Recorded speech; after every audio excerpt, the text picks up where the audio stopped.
I showed up to his house with a warm, sweet potato pie in my hands and love in my heart. That's it. That was supposed to be my evening surprising my fiancé Miles after a long day. I had a key. I had the ring. I thought I had everything. But what I didn't expect was to walk into a conversation that would burn itself into my bones. I was about to knock on the study door when I heard Miles's father, Mr. Harrison, say, "She's not one of us, son. You know that. This whole relationship's a mistake." I froze. At first I thought I'd misunderstood. I backed away, leaned against the hallway wall, and just listened. And then I heard his mother, Lorraine. Her voice was sharp like broken glass. Tell her the truth, that this is just a phase, a rebellion. Her kind always understands. Her kind. Let me tell you, my knees went weak. That ring on my finger suddenly weighed 1,000 pounds.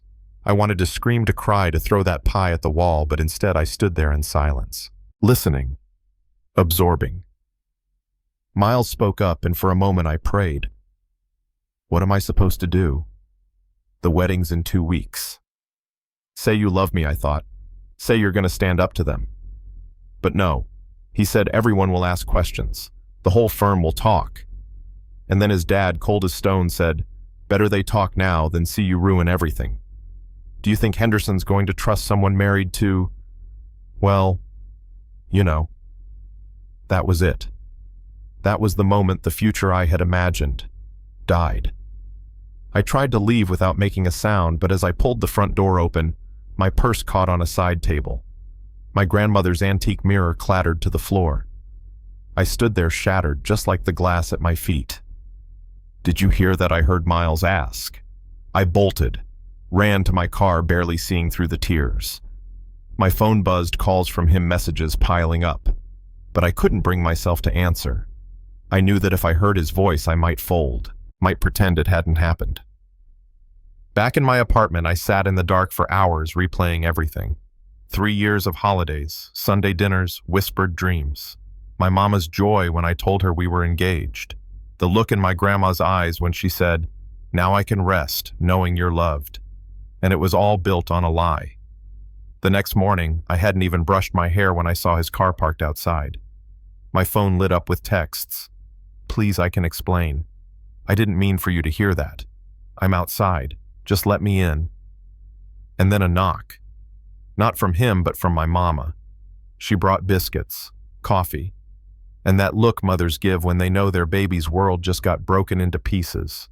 She didn't push, just sat with me. And when I told her what I heard, she didn't say, "Maybe you misunderstood." She didn't say, "Give him a chance." She said, "Baby, I'm so sorry." And that's when the second hit came. My best friend Daria called. She was at the hotel handling our reception setup. Said Miles's mother had called to cancel the wedding. Claimed there was a family emergency. Tried to pay the cancellation fee to erase the whole day. And the worst part, she told the hotel that Miles had been having second thoughts for months. So I called it.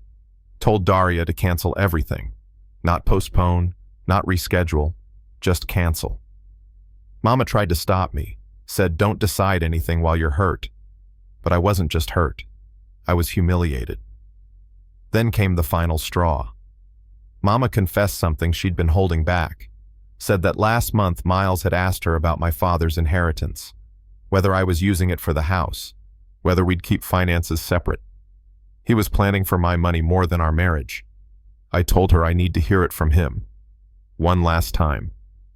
So I put on my best dress, navy blue, professional, clean. Walked into his high-rise office like a woman on a mission. He stood there by the window. Didn't even turn around at first. "You came," he said. "We need to talk." I asked him point blank, "Do you want to marry me?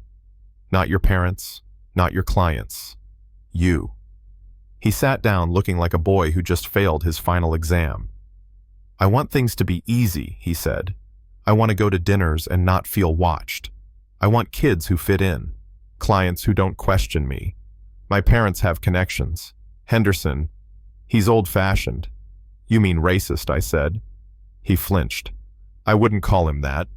I laughed, but there was no humor in it. Then what do you call a man who'd drop you because your wife is black? He didn't answer. I kept going. You spent 3 years trying to make me smaller.